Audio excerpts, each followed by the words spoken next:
So, even more British interest on the show on the 22nd. Sam Noakes, WBO lightweight fight. Abdullah Mason. Now, I know you've got some very strong opinions about American fighters, period. Yep. But maybe even especially about this kid. What's your opinion of Abdullah Mason? Mate, so far, he's done everything right. He looks amazing, his balance is great, southpaw, power with both hands, sharp, I mean super sharp, accurate.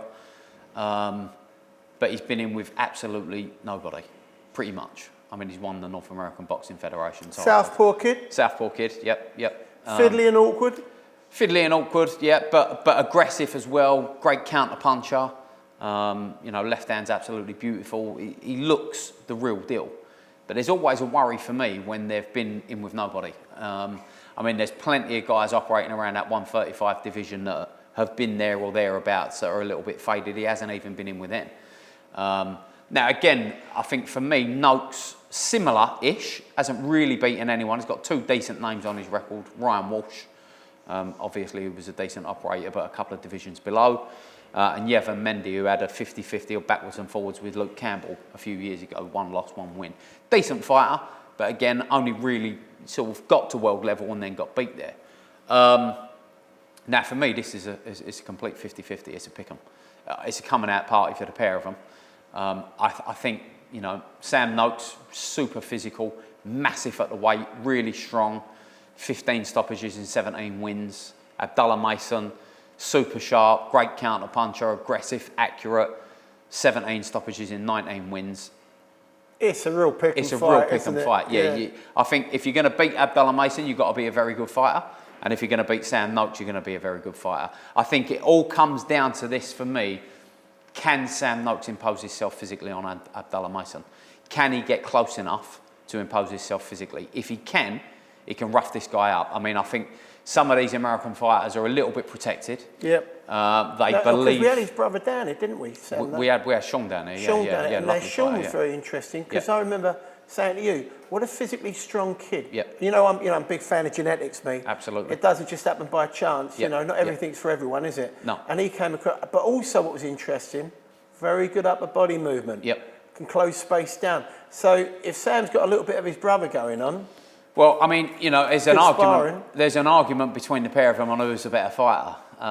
You know, I would say Sam's probably achieved a little bit more at the moment, but Sean's definitely going to have an argument with his brother for sure.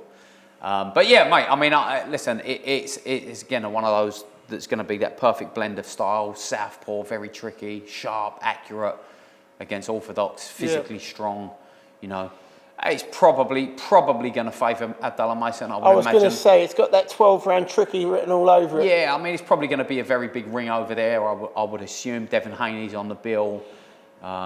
Is it a fight that could catch fire, though? Oh, it's definitely a fight that could catch fire. I mean, with the amount of stoppages between them, you're talking about 32 stoppages. Yeah, high percentage rate, isn't it? Massive percentage rate of But stoppages. that might mean, on the other side, they start walking around each other a little bit early doors and they might get into a rhythm of it. Well, you know, I mean, again, I think it's one of them from a tactical perspective. Noakes cannot afford to stand around and look. He has to go for it. And I think he's very, very, very well aware that he has to go for it. You know, do you feel the Abdullah kid's been set up to be the superstar on it? Oh, for sure, yeah. He's definitely been set up to be the superstar. And that's always my worry with these lads when they haven't really beaten anyone going up. You know, again, even when you look at the Devin Haneys and the Shakur Stevensons, they've got these records, they've beaten these people.